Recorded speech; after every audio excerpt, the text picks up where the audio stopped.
Brothers and sisters, friends and family, I have much love for you guys out there. Huge hug to y'all. Everybody's out there. People who like me and people who hate me, I got nothing but love for you out there, and I hope you're doing well. We constantly pray for our enemies in this house because we are told to pray for our enemies. We are told we should not be holding grudges. We are told lots of things in the book, and it takes many years to get to that point where you're able to understand what 70 times 7 and forgiving your brother means and things of that nature. Now, that doesn't mean you have to like the people, but we're told to love them. And so in the love, we must find ways to love through what you would normally take and hold grudges with. And I hope you're having a wonderful day. My name is Jason. I am the gardener for the Yahoo and the Torah channel. And I started this chapter that we're going to be discussing a few days ago. And I keep pulling more and more stuff out of it. And I don't know if I'm so far qualified to go through it. But I will make my best attempt at this because it is an incredibly fascinating chapter. In a book, one of the lost books of the Bible, that for some reason in 1611 they decided to toss out of the Bible. But it is a book that puts things into perspectives. It puts things into a timeline. And it gives us timelines. And without this book, we wouldn't understand what time means to our Creator. But time started off in what we call Jubilees, in 50-year increments. And that's how everything was measured. Everything was measured in Jubilees. How many Jubilees are we there? What does that mean? And we go through the Bible in Jubilees. And that is what our Creator went through with the person posted here. And I don't know if you guys can figure it out, but this is one of the Bible's superheroes. This is one of the Bible's, it's our father. It's our forefather. It's Abraham. It's as everyone in the English Bible says, Abraham, but it wasn't Abraham. It was Avraham.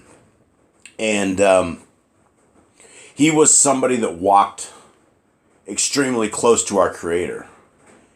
And he's somebody that I would strive to be like, and that we should strive to be like, because he wasn't just qualified in that he was doing everything right by our Creator, but he had extreme faith, which his faith was attributed to him and his generations, and his entire life was blessed because of his faith. And it wasn't just because of that. It was loyalty. It was faith. It was loyalty. Not only that, we read that he had patience, that Yah watched and he came through. When Sarai died, when he went and Yah had told him he owns all this land and everything, but yet when his woman died, he went and paid money for a burial ground, right? Even though it was his, he still went and bowed down to these guys twice, thanked them very much. It was just very super humble. His wife had just died. This man, unfortunately, is not like most men. And I fall far short in even trying to live as Abraham lived. And we must understand this was the days before we had a Messiah, which changes literally everything, because there was no way to break the curse of the Torah back then. When we died, we still fell under the curse of the Torah. And so the only chance we absolutely had was being so faithful and so loyal and so wanting to follow our Creator that he held it as prize. And there weren't a lot of people like this. And so Abraham wasn't just a man's man, and he wasn't just God's man, and he wasn't just a man of awesomeness. The people around him, when he died, there were entire areas and villages and people that cried. This dude was the dude. And it was the guy that would, when he gave his word, he gave his word. If you wanted to work a deal with Abraham, right? Because you knew the deal was going to get done. This guy had honor and he had respect among all of the people out there. And so, it's one of those chapters, and it's one of the things that I hope I can do some justice to. And so let's dig in and see where we go with this whole thing. And I guess before I jump into this, all roads in the Bible always lead back to the Torah. Everything that we have and we see and that we do and that we feel and that we look and learn about in this book, it all has to do with us either breaking the Torah and us having to swim our way back through and still not getting that we need to keep the Torah, right? Because the Torah is like a life preserver. As we're swimming along in that river, when we have the Torah and we keep the laws, statutes, and commands of our Creator, and we want to fall under his hands, right? Why would you want to take the awesomeness of our Creator and have him give you the eyebrows or even give you the look? Why would you ever want that? We don't want that. Why would you want to do that? People don't have the respect for our Creator they need to have. They need to understand that us humans, we're very fragile in a lot of ways. There's a lot of very bad things that happen to humans in the scriptures. Stuff like, your bowels coming from the inside out because you were cursed because you've done evil stuff, right? Those are things we don't want to fall upon us. We don't want curses like this. And we don't know if we have curses if we don't keep the Torah, because it says if we don't keep the Torah, then curses will fall upon us. And it's just a bad thing to have happen. So keeping the Torah isn't not a joke. It's not a you can just kind of do what you can kind of, we have Christians in the Christian religion that, for 40 minutes on a Sunday, they go and they're holy, but the rest of the world and the rest of the week, they live as carnal beasts, not even separated from animals, doing the same stuff that animals do, eating the same food that animals eat, right? Carcasses and that thing's unclean food. And we don't care. It always leads back to the Torah. And so as we read this and we understand this, guys, we must align ourselves with the Torah. We must. As I beg you and I plead with you and I just ask that with every last being of my heart, mind, and soul, that you guys will, if you are not taking the Torah, that you will at least read this Torah and you will try to apply a piece of it into your life. Guys, it's not a quick path. But when you put dedication, devotion, and you will seek our Creator, because you know why? Our Creator is seeking you. If you're sitting here listening to this, he's absolutely seeking you, because this is not a one-way street. Creation is not something that, look at creation. We cannot say that something came out of a giant pile of nothing, right? I could blow up a pile of bricks 100,000 times and it will never ever build me a house. But you look around, and as I'm talking to you guys, I'm recording this looking out a window into a beautiful jungle with birds flying all around, and I see creation in every last aspect of everything that I do, from my dogs down to this, and it is beautiful, and it is perfection. It is beyond perfection. How many iterations has our Creator gone through to get to perfection? I do not know, but he's dialed it in. And he isn't just a loving Creator that loves his creations. He is an architect of just unscalable, imaginative things. Why would we want to be contrary to a power and a being that seeks us, that has sought us so much that he delivered a blood sacrifice of his very son? Of his son. Right? What father would ever do that? But he has a way. And we may not understand his ways, but they're still his ways. And there's no reason we would stop, because from the front cover to the end, it's all about holiness. It's all about keeping the Torah. And I've gone on a rant that I didn't want to go on, and I didn't even know I was going there. Let's get going. Jubilees 23. And he placed his 2 fingers of Yaakov on his eyes, and he blessed the Elohim of Elohim. And he covered his face and stretched out his feet and slept the sleep of eternity and was gathered to his fathers. So we have Abraham, and then we have his grandson, Yaakov. And Yaakov is what we know as in the English Bibles as Jacob. but there were no J's in Hebrew, so his name was never Jacob. It was Yaakov, and it means heel catcher, supplanter. Verse 2. So we have, that's where I was going with that. We have his grandson, and he's basically, they're laying together. They lay together in the bed. He's grandpa is really old, and he's just hanging out. And during this time, Abraham has known that this is the heir, and this will be the holy heir to our Creator. And he's so into our Elohim that the last thing he does is he blesses the Elohim of Elohims. And why wouldn't you bless the Elohim of Elohims? He's good, guys. He's good. Verse 2, and notwithstanding all this, Yaakov was lying in his bosom and knew not that Abraham, his father's father, was dead. And Yaakov awoke from his sleep, and behold, Abraham was cold as ice. And he said, Father, Father. But there was none that spoke, and he knew that he was dead. And he arose from his bosom and ran and told Rivkah, and that is his mother. And so Rivkah is what we know of as Rebecca, and but it's not. It's Rivkah, his mother. And Rivkah went to Yitzchak, Isaac, in the night and told him. And they went together, and Yaakov with them, and a lamp, and was in his hand. And when they had gone in, they found Abraham lying dead. And Yitzchak fell on the face of his father, and wept and kissed him. And the voices were heard in the house of Abraham and Ishmael, who is the brother of Yaakov, and Abraham, Isaac. Sorry, it's the brother of Isaac is Ishmael, and Ishmael again is Ishmael.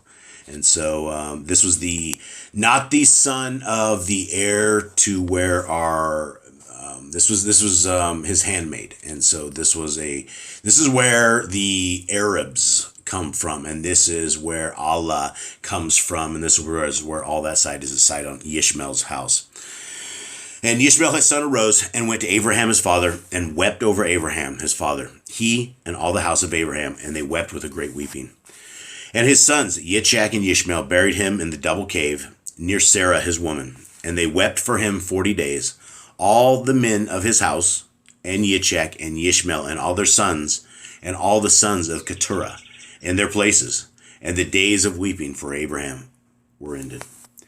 And he lived 3 jubilees and 4 weeks of years, 175 years, and completed the days of his life, being old and full of days. Now this is where this chapter really starts getting interesting, because right now, we live, at best, 2 jubilees? So back in the days of Abraham, he was at 3 jubilees.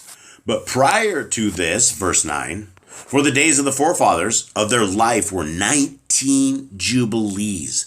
And after the flood, they began to grow less than 19 jubilees, and to decrease in jubilees, and to grow old quickly, and to be full of their days by reason of manifold tribulation and the wickedness of their ways, with the exception of Abraham. For Abraham was perfect in all his deeds with Yahuwah, and well-pleasing in righteousness all the days of his life. And behold, he did not complete 4 jubilees in his life, when he had grown old by reason of the wickedness, and was full of his days. And all the generations which shall arise from this time until the day of the great judgment shall grow old quickly, before they complete 2 jubilees. And their knowledge shall forsake them by reason of their old age, and all their knowledge shall vanish away. Guys, so we're being described essentially a curse. The curse of getting old quickly. And it started when, back in the days, right? We have Adam, he lived 970 years or something like that. He was just short of 1,000, I believe. And so this is a curse. And as you can see, look at the timeline, right? We are getting shorter and shorter and shorter. People are getting, prior to 2020, time was getting shorter and shorter and shorter. The older were dying earlier. And guys, it's looking, from what we're about to learn, is it's going to continue getting shorter. Verse 12. And in those days, if a man live a jubilee and a half of years, they shall say regarding him, he has lived long, and the greater part of his days are pain and sorrow and tribulation, and there is no peace. So it begins, and in those days, if a man live a jubilee and a half of years. Guys, so we are here. We are where we live 75 years. We are in those days. Those days are now, right? And this is going to hopefully hit home for some of you guys, because I believe some of this is prophecy, is future prophecy that we're seeing kind of today. We will see. Verse 13. For calamity follows on calamity, and wound on wound, and tribulation on tribulation, evil report on evil report, and illness on illness, and all evil judgments such as these, one with another, illness and overthrow, and snow and frost and ice and fever and chills and torpor and famine and death and sword and captivity and all kinds of calamities and pains. And all these shall come on an evil generation, which transgresses on the earth. Their works are uncleanness and fornication and pollution and abominations. Guys, this is the world we live into right now, right? If you walk down any city street in North America, what are you going to see? You're going to see abomination after abomination, right? You walk down any street on a Shabbat, a seventh day in any country, and the shops are wide open, right? Nobody is the Shabbat is a stamp, is a mark of those in covenant with our Creator. Who's keeping Shabbat? Nobody, right? The shops are wide open. This is the best day. Everybody goes out on Saturday, right? We've been reprogrammed by the Catholic Church to observe a day that we think we're observing all the wrong way, right? Firing up our cars, driving off to church, having the guy fill up the gas on the way home, maybe stopping for some food on the way home because we got to eat, right? That's all breaking the Sabbath, all of this.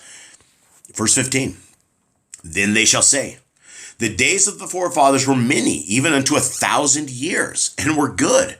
But behold, the days of our life, if a man has lived many, are 80 years and 10. And if he is strong, 80 years, and those evil. And there is no peace in the days of this evil generation. So we're talking, when he's talking it's 80, a score is 20 years, right? So 80, 20, 40, 60, and years of 10, years and 10. So 60, 70 years.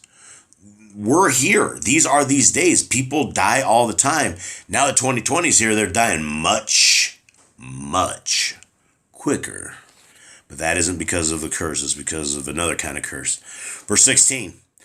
And in that generation, the sons shall convict their fathers and their elders of sin and unrighteousness, and of the words of their mouth and the great wickedness, which they perpetrate. And concerning their forsaking the covenant which Yahuwah made between them and him, that they should observe and do all his commandments and his ordinances and all his Torah, without departing either to the right hand or to the left. As we hear that a lot, we are told not to depart from the left or to the right. It's a narrow. The gate is there for us, but there is a path with a wide range of bad things to destruction. Right? In Ezra, it says there's a wall of fire on a side and it's almost impossible on the other. Right? It is a hard path. Once you find this path, walking this path is harder, but it is possible, and the yoke is light in comparison. Verse 17. For all have done evil, and every mouth speaks iniquity, and all their works are uncleanness and an abomination, and all their ways are pollution, uncleanness, and destruction. Behold, the earth shall be destroyed on account of all their works, and there shall be no seed of the vine and no oil, for their works are altogether faithless, and they shall all perish together, beasts and cattle and birds and all of the fish of the sea, on account of the children of men. This doesn't sound good, guys. This sounds like every Torahless person is about to get drilled, like we are about to get annihilated on this earth, right? Who are going to be left looking up? Who's going to be sitting there blowing their shofar when they should be? Not going to be a lot. Verse 19, and they shall strive one with another, the old with the young with the old, and the old with the young, the poor with the rich, and the lowly with the great, and the beggar with the prince, on account of the Torah and the covenant. For they have forgotten commandment and covenant and feasts and months and Shabbats and Jubilees and all judgments. right? Jubilees are the days of forgiveness, debt forgiveness, returning the stuff. If you had a house, you return it in Jubilee days. And they shall stand swords and war to turn them back into the way, but they shall not return until much blood has been shed on the earth, one by another. You want to talk about bloodshed? You guys want to talk about what bloodshed is being shed on the earth right now? For you with eyes to see and ears to hear, I don't have to say a word because you know exactly what's happening. Verse 21, and those who have escaped shall not return from their wickedness to the way of righteousness, but they shall all exalt themselves to deceit and wealth, that they may each take all of that is his neighbor's. And they shall name the great, but not in truth and not in righteousness, and they shall defile the Holy of Holies with their uncleanness and the corruption of their pollution. And a great punishment shall befall the deeds of this generation from Yahuwah. And he will give them over to the sword and to judgment and to captivity and to be plundered and devoured. Now, when it says he will be taken by the sword, guys, if you give a mouse the end of a thread and needle, he will use that needle as a sword. Right? I'm just saying, to a mouse, that is a sword. We have little miniature swords going all around. People are given over to the swords, my friends. Verse 23, and he will wake up against them the sinners or the other nations, who have neither mercy nor compassion, and who shall respect the person of none, neither old nor young, nor anyone, for they are more wicked and strong to do evil than all the children of men, and they shall use violence against Yisrael and transgression against Yaakov. That's against us. And much blood shall be shed upon the earth, and there shall be none to gather and none to bury.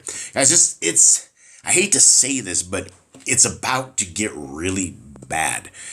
It doesn't take a rocket scientist to see what's going on. If you want to see the trajectory, and if you, let me say this first. If you watch mainstream media, you're sleeping soundly. If you look at mainstream media to see the agenda and then turn it off, you only need about 45 seconds of the news lies to understand where the news lies. And so nothing on the TV is real. If you guys have not figured this out, don't buy it. Verse 24, in those days they shall cry aloud and call and pray that they may be saved from the hand of the sinners, the other nations, but none shall be saved. And the heads of the children, this is very interesting, folks, because, guys, and I know there's one of you that she was jumping on me, and I'm super sorry. I know your child had some issues at birth, and it had black eyes. I'm not saying this about everything. Though, if you go to 153news.net and you look up black in the search, there's the children that have the black eyes, and there's quite a few of them, quite a few videos coming out. And these kids, these recent ones, have other abilities. Like they are able to attempt to walk at 2 months, and newborns are pushing themselves up. Things of this nature that in a world prior to CGI, you would wonder, you would just be like, you just don't know. Now that we have CGI, you just don't know. But if the videos coming out are real and the young babies are aging very quickly, let's get a load of verse 25. And the heads of the children shall be white with gray hair, and a child of 3 weeks shall appear old like a man of 100 years, and their stature shall be destroyed by tribulation and oppression. And in those days, the children shall begin to study the Torah. Children, my friends, my brothers and sisters, you, all of us, me, I'm reading this stuff all the time. I'm studying it. That's what we're doing, right? And to seek the commandments. Yes.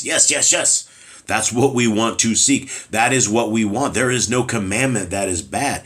There is only life in the commandments, and there's only death in a stigmata that the commandments are bad, or they're too hard to bear, or you're too tough of a guy to want to fall under the command of a bigger, better power, right? I get that all the time. People, no man wants to be oppressed. But when you look at creation and you understand the path of creation and where our Creator wants us to go in His holiness, and that there is a plan, that's good enough for me. That's good enough for me. So verse 26 again, in those days the children shall begin to study the Torah and seek the commandments and return to the path of righteousness. And the days shall begin to grow many and increase amongst those children. Now this is something, I don't have much to compare some things to. This one I have to compare to an old Disney show, so super evil show that I saw as a kid. I have no idea when my mom even let me watch this, but it was called Something Wicked This Way Came, or something of the sort. And they had a Ferris wheel. They had this evil carnies, and then they had this merry-go-round that when you got on it, when it went forward, you aged. When it went backwards, you didn't age. You would like unage, right? You would get younger and younger and younger. I don't have anything to compare this to because right above here, it just says that the children shall be white. Like we are, the Jubilees of cursing have come down to where just the children age super fast. And we have not seen that yet. So this is something to look forward to. This is future prophecy when you see things that you wouldn't believe. It has been told to us. So, but this is this is something awesome. This is where it begins to return. And the days shall begin to grow many. This is our days, folks, and increase amongst those children. But these are days once we get through a few hurdles. We got to get through some hurdles. We got to bleed first, but it's going to get good. Let me start again. And the days shall begin to grow many and increase amongst those children of men till their days draw nigh to 1,000 years and to a greater number of years than before was the number of the days. Guys, whatever happens at the end, the people of righteousness are going to, you want the anti-aging medicine? Seems like Yah is going to deliver that to you. You want to reverse time and not get old? Well, to those who have the faith and those who remain, something like this is going to happen, right? How this will and what this will look like, I do not know. But we do know it's going to get bad. So at least there's some good out of this. Verse 28.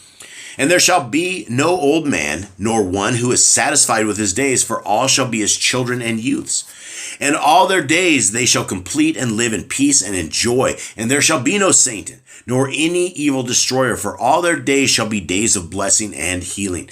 Guys, there's good days to come, right? If we have the faith and we have the courage to cross to the next world when that time comes, whatever time it comes and however it comes, then we have good days in the future, right? Verse 30, and at that time Yahuwah will heal his servants, and they shall rise up and see great peace. Guys, when we are healed, that's if we're dead, if our heads are lopped off, great, hallelujah, right? Hallelujah, bring it down, sing to the end. It's going to be a great thing.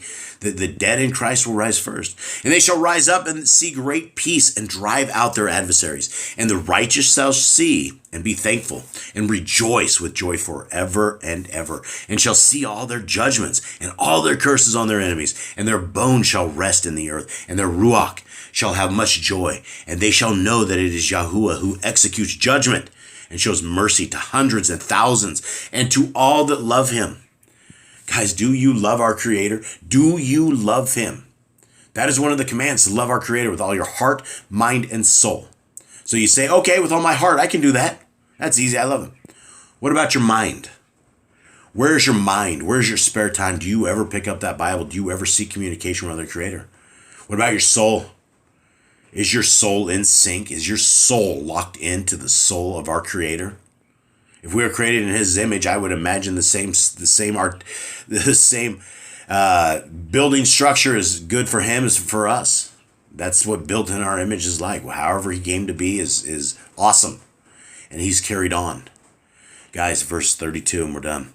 And do you, Moshe, write down these words, for as thus they are written, and they record them on the heavenly tablets for a testimony for the generations forever. Right? Everything is forever and ever. There's not one jot or tittle of the Torah which shall be gone until heaven and earth pass away. And the Torah is good for all times. The Torah is the only way we know what sin is. Guys, there's only one way. Salvation begins at the cross. It always will begin at the cross. If you die and that is all you have and that's all you've ever known, I hope that is enough. For those who want to seek the heart, mind, and soul of our Creator, then the Torah is where it begins. It begins in Genesis 1. You start reading Genesis 1 and you read through it. You read it as a love letter to you. Read it in a version that you can understand, a version that makes sense. Don't worry about the horrible translation there, because every single version you find have absolutely terrific, terrible translation errors. No translators have nailed it, but it's the best you get, and you got to get a foundation. Once you read it a few times and you get that foundational crunk, then you can continue on, and it'll become easy. You got to be founded in the Torah. If not, you don't know what sin is. And if we don't know what sin is, then you can get trapped. You can get trapped in evil stuff. And the problem is sin oftentimes will lead to death.